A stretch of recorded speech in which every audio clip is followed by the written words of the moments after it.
What's going on, everybody? Welcome to another episode of the Funnel Vision Show. I am very excited for my guest today because now we have somebody who I actually been in touch with and spent a lot of time with. In fact, actually, we're both in the same city in Toronto. Liana Ling, I am super excited. She is the CEO of AdSkills. AdSkills is a massive network of agency owners and marketers who want to better up their game, basically take it to the next level. Liana, welcome. Thank you for being on. Thank you for having me. I'm so excited to be here. I'm excited to have you. I'm excited to have a chat. We've spoken about multiple things over the years. I think we've known each other now, but and we're finally pressing the record button because I think we've had some great conversations. We're like, oh, we should have recorded this. Exactly. And now we're finally recording it and sharing with others. So as I always do, Liana, what's your humble brag? Like, tell me what you've been able to achieve for your clients. Tell me what you've been able to achieve for yourself. Just like this time, it's time for you to kind of not be so humble too much and tell us why people should listen in. Sure. So I am a lawyer turned entrepreneur. And over the years, I have become known for being a rock star. Like, I have been called a beast with meta ads. I will say that, or Facebook if you're old school. And one of my handles actually on social media is the lead gen queen, because I am like, that is my game. Lead gen. I just launched a new campaign for a new client. And I think before they were getting something like $15, $20, $30 cost per leads, and we're getting $5 and they're qualified, right? Because we know it's not just all about the numbers, but that's my thing. Like, I'll jump in because of my in-depth knowledge of meta, which we can talk about a little bit today if we want to, and be able to get these types of results for clients. And you only do this specifically for like lead gen offers, like for lawyers, professional services, that kind of stuff? Or do you play in many fields? Yeah, great question. I actually don't work with lawyers. I found it was really hard to do that, to bridge that gap actually when I became an entrepreneur. But I actually do a lot more work with coaches, info products, and I don't do just lead gen funnels. Like, I love lead gen, love webinar funnels. I'm also doing very well with the low ticket funnels, especially the challenge funnels as well. So that's my jam, is like B2B. I love that. I don't really do that much. I tried. It's not my thing to do e-commerce or doing like a lot of B2C. Interesting. Very, very interesting. And but you're also CEO of AdSkills. So I am. You're doing like many things all at once. Yeah. Well, I find that I have a handful of clients that I just adore and I want to work with. So I like to have that. It keeps my feet on the ground. And then the other side of my life, I really am just thrilled and so blessed that I get to serve and like talk to so many agency owners and marketers, and we can just geek out. Well, you can see, like, you're in our community, like we can literally geek out all day long about what are you working on and how, and then we just kind of, work together to help each other out. So yeah, I love my life. That's awesome. So for those who don't know, what exactly is AdSkills?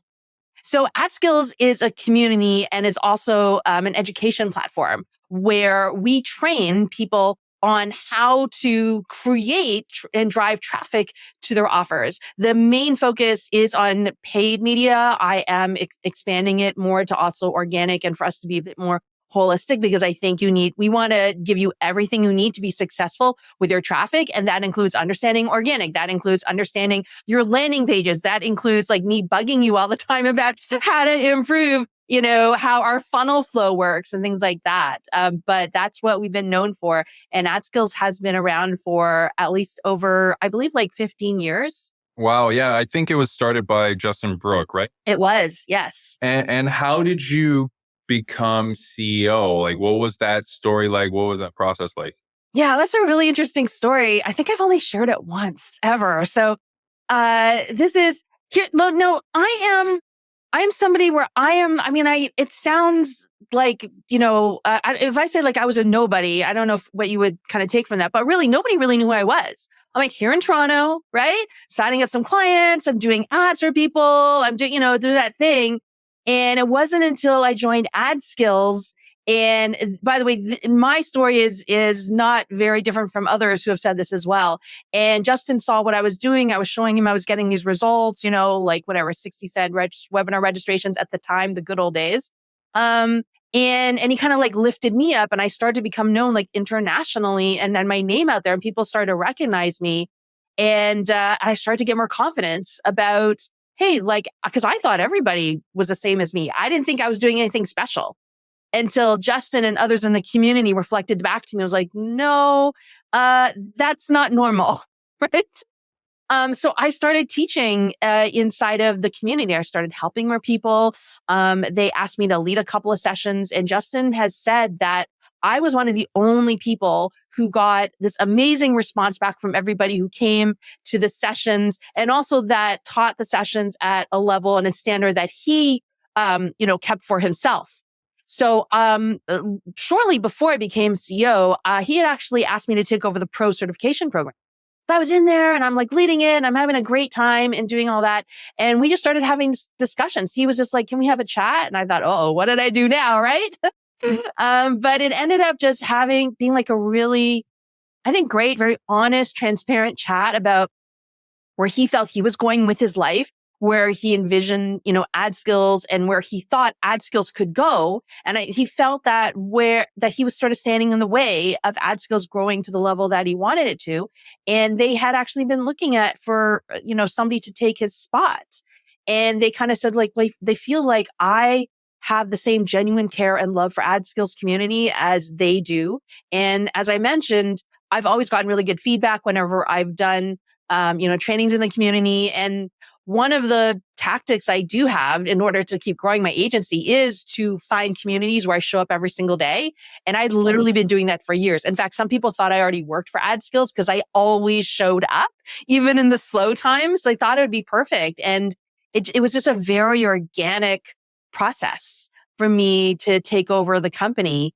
And so which was kind of weird because I asked for help from my mentors who have done, bought and sold many companies. And I definitely did not do this the way they told me to do it. It was a very organic, natural process, which to me meant that it was meant to be. Yeah. Honestly, whenever things are forced, it always ends up kind of going a little sideways. And a lot of times people are so focused on the outcome that they put blinders on to any sort of red flags because they're like, yeah, I just want the outcome, right? So I'm going to work towards that regardless of things. So it's cool that you ended up kind of being CEO. So you've been CEO now for how long?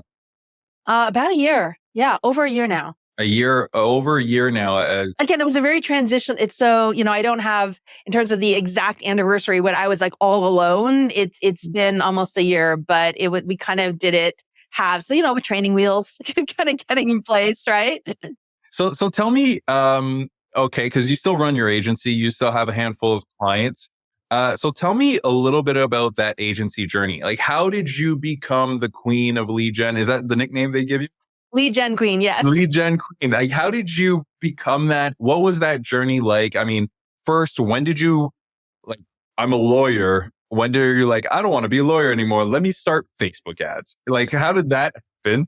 And what was that kind of journey? And I guess at some stage you found that tipping point that, oh man, I'm getting incredible results. So kind of walk me through that.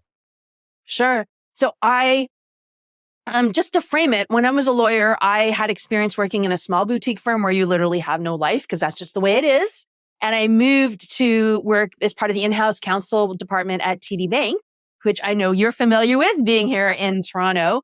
And I was actually made redundant along with another lawyer as well. And that had never happened to me before. So you go through this whole imposter syndrome, all that mental games that you play with yourself there. And what's interesting is I realized, it took me a couple months, but I finally realized that I was a frustrated entrepreneur. Because when you do have a job in certain places, they don't allow you to have like side gigs and explore all that.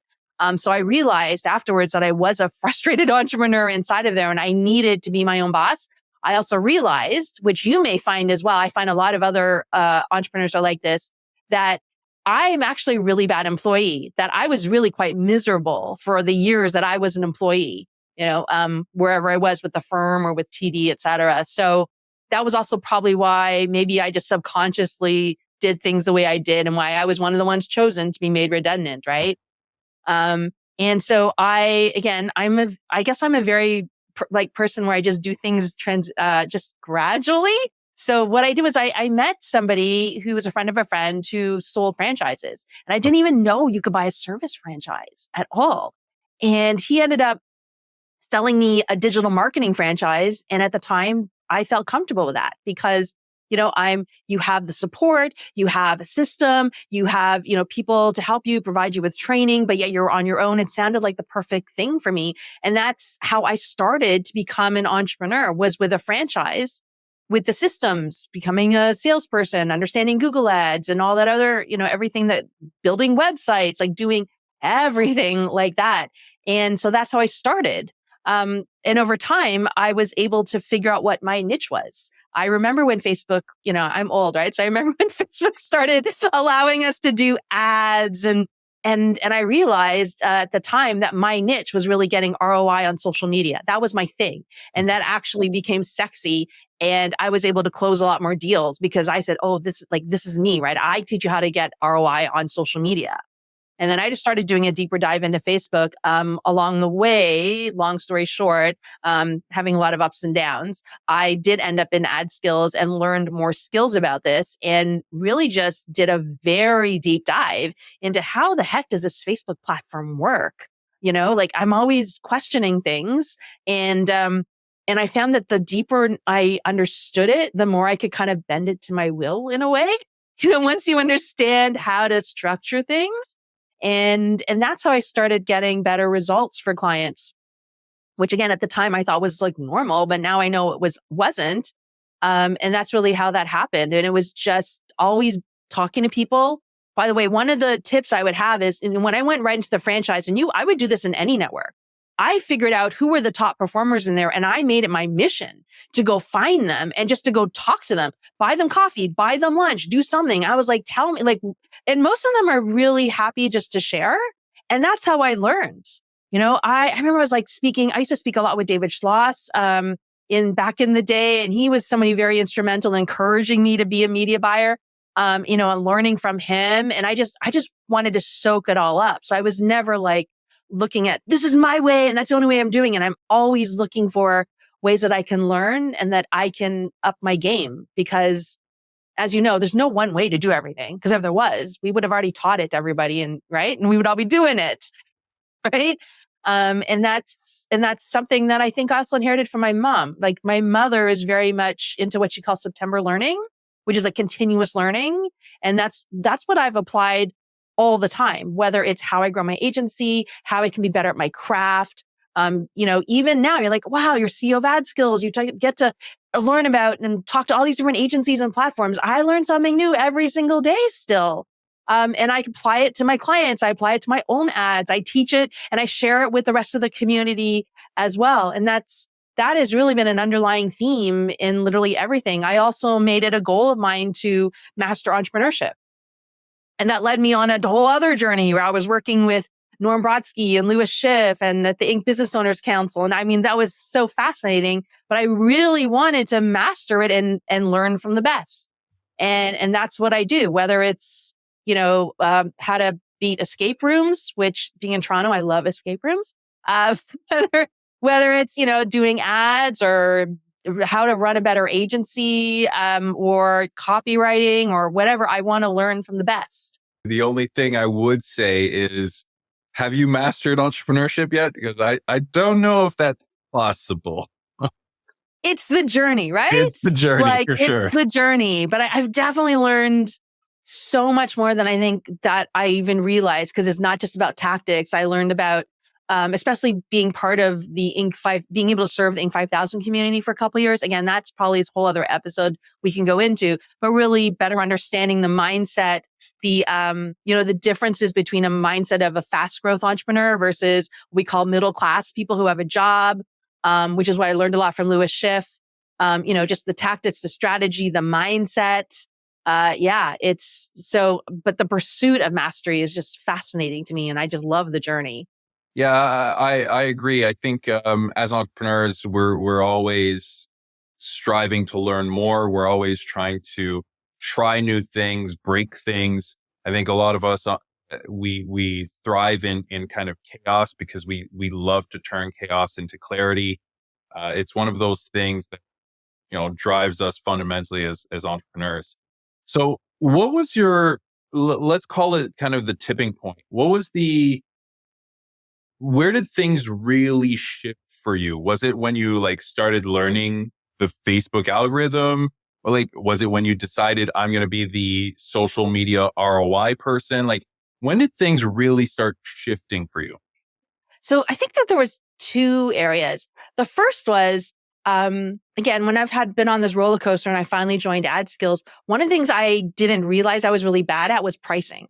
Okay. And Justin encouraged me to charge more than I was asking for because he saw I was good enough, right? Right. So he says, you should be charging this. And I started, even though I felt uncomfortable, I did, and people paid it, like no questions asked. So I was clearly way undercharging before, but that was a big thing for me because it was like, wow, actually, I am now at the same level as these other people who I'd kind of put on a pedestal and thought, wow, they're so much better than me. Like I would never be that way. And then all of a sudden I find myself there playing at their level. In my mind, that was when I was able to command the prices that I knew they were charging as well. And that just started this whole thing where then I started to getting mentioned more. People start talking about you. I would have people come up to me in conferences saying they'd heard of me. I was like, what are you talking about? Right. So clearly I was doing something right over there. And the second thing that also was a tipping point for me, which sounds a bit silly, but a friend of mine was actually helping me just get my social media kind of together. She's like, you need a gimmick, right? Like you need just a persona or something. And I came up with Lead Gen Queen. And so I changed my handles there. And it's just something about putting a label on you made a huge difference for me. That was back in the day when Clubhouse was really hot and I would come in the room. The 6 minutes. Yeah, right. But I mean, I would come in the room and my friend would be there and she'd be like, Lead Gen Queen is here. And I was like, it just took me to another level and it just gave me this confidence. And people were like, you're the Lead Gen Queen, right? And I'd be like, yeah, I am. I should be able to do this, you know? Or you know? So I think of that too. Like when I go up, I invested in becoming a better professional speaker. I did like, it just, again, it was that confidence. And it just gave me that persona that I felt I could just live into because that's me. I love theme stuff. I just, that was just my thing. And so I figured out that that's what really gave me the confidence to do all the different things that I'm doing. It's funny. Whenever I go to conferences, people like I'm the funalytics guy. The wait, I've seen you with your hat before. Like it's funny because like these little things people don't realize, but there's these little things that you can do that create memorable. Like that's why I wear this hat all the time. Like I very rarely wear my hat outside of like when I'm on camera or taking pictures. But then people instantly recognize it, right? Like it's like when you look at Tony Robbins, everyone knows, oh, that 4-leaf clover, that's a Tony Robbins hat, right? And there's these little things like Lead Gen Queen. It's like, yeah, I've heard of that name. Who is that person? Oh, it's you. Oh my God, right? And it almost creates this like mythical type of persona, which is very interesting. And everybody can do that. Like you don't have to be a big thought leader or speaking on stages. Like you could just do that yourself. And I would challenge anybody listening to this to do that themselves and it may sound a bit woo woo, but really trust me, try it and see what happens. Because I showed up on social media differently. I showed up on stage differently. I showed up in conversations differently, all because of that title that I gave myself. Oh, I agree. Even when I do it for myself, like the minute I put on the Funalytics hat, it means it's go time. Like I'm representing Funalytics. I'm here to represent our brand, and it creates a lot of motivation and momentum as well. So, okay, you mastered Facebook. So let's talk about Facebook for a minute. Yeah, sure. How and what is mastering Facebook? So tell me a little bit about your best growth tactics when it comes to Facebook. Can every single type of business use Facebook? A lot of people talk about hey, well, I'm on LinkedIn, like my audience is B2B, like, can I really get them on Facebook? I more Google, etc. So can everybody do Facebook? Number one. And number two, how do I think about Facebook if I want to make it successful? Sure. Everybody can do Facebook, but not everybody should do Facebook Oh, interesting. because it's big enough. But I actually look at it more from a compliance perspective. There are just some that is just too hard. You can't, your hands are handcuffed so much due to compliance issues that you just can't really get across the message properly. And I think have everything work for you the way it should. Okay.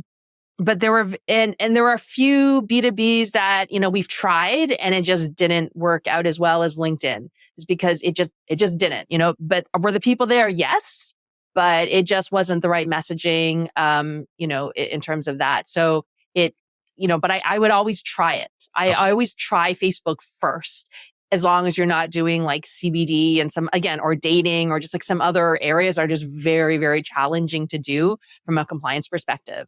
So the reason for that is just no matter how much we love and hate it, because I do, and I think a lot of people do, they're still really, really, really good at finding the people that you want. If you ask for leads, it finds you leads. If you ask for purchasers, it really tries to find you people who will purchase. And you can still get it a lot faster than, at least in my experience, when I've also run Google ads as well. So I just feel like I can do a lot faster testing on it. Where I have found it really helpful for me to grow on Facebook is, at first I would chase different tactics and different formulas and just try and follow them. But what I realized was I just really had to understand what was happening, how it actually worked. Before you keep diving, when you say chasing different tactics, do you mean in this case, should it be a webinar funnel or should it be a book funnel or should it be a tripwire funnel? And like, is that what you mean in terms of tactics? Even more granular, like, like doing run the ad. Like, here's one, right? Run the ad to an international audience, get all the engagement up there, then take that ad and put it in your conversion campaign. And in theory, it should be better because you've got all these like engagement, even though it's from countries and people that you don't even want. Right. For example, right? That's just one tactic. Right. So playing the algorithm in a sense or trying to find ways. Yeah. So I chase all of those and they all work. Let's just put it out there. Everything works. It just depends. Will it work for you? Will it work fast enough for you? Will it get you the, cost per lead or cost per acquisition that you want? So what I figured out was the more I could sort of read, first of all, like read actually what they have in their documentation. They actually do tell us a lot in their documentation. Nobody just bothers to read it. So, actually read it and try and better understand how it works, especially now that, Meta and Google and all these other platforms are leaning more and more towards AI. It's even more important for us to understand, like, what are they willing to share with us so that we know, okay, like I can set things up in a way that they want, but then I also have the wisdom to know when I want to change things, because I have a better idea of why things are happening. So one example is realizing that because they shared, we don't have time to go into the whole formula, but I was at an event where they actually shared, here's at a high level our formula for how we value the ads, realizing that even though it looks like they've taken away a lot of our options, like our buttons to push, they actually haven't. And in fact, the targeting, which is what most people complain about, is actually shifted very heavily over onto the creative, onto the copy, onto the videos and images that you use. That's how we can send signals to Facebook about who we want to target, like who we want to buy from us. Right. And to me, that's great news because I can control that. I can't control any of the other stuff. But just understanding that, as an example, I stopped chasing, I have to find like the perfect interest to put in Facebook. It doesn't work as well anymore. And so then now I'm using the creative to send signals to Facebook about, okay, like, do we want moms? Do we want dads? Do we want senior citizens? Do we want people who love Pomeranians? Like, what do we want? Beekeepers? What do we want? Right? Having that over there. And then also knowing when to and how to change it when you get stuck in, a bad section of the audience. I can now use the creative to send a signal to Facebook to say, hey, like, look over here. So it's just really shifted. And now I know how to send the right signals to it, just as an example. Interesting. Okay. And when you learn that process, like just so I'm fully with you. So you now have kind of understood and understand how to leverage the creative more effectively. Yep. But there's got to be things that work better on Facebook than on Google, for example, or work differently. So like, for example, we all know that Google is intent and it's based on a search, a keyword, and we're looking for somebody who's already in that mindset of researching for something, versus Facebook is completely different, versus even LinkedIn. We're talking about, well, they're already in that kind of business mindset when they're on LinkedIn. So is there any specific approach that you have when you're sitting here and you're saying, okay, I'm going to come up with the Facebook campaign? So let's give an example. Funnelytics, right? We've got a software, okay, typical SaaS free trial. Do you sit there and say, free trials won't really work with on Facebook? Instead, we should think about it this way. And if so, what is that this way? Sure. That's a great question. The first thing I'm always looking at is I want to be able to fulfill your business objectives. At the end of the day, we want more people to sign up for Funnelytics, however they get through whatever funnel they're kind of going through, right? So I'm trying to think, how can we get the best quality person to, I'm assuming, get on a demo or a phone call or something like that, so that your team can then take them to the next level. A free trial may work. In my experience, again, I love lead gen, but what can sometimes happen with lead gen is not everybody has a strong back end to take these leads and turn them into the type of quality people that they need to get on a call. So I start to think, okay, what else can we do? Right? Like, yes, we can run some leads. That's great. That's always good. I would take a look at how your back end was to see, can we actually turn them into or get them to believe what they need to believe to get to the next level?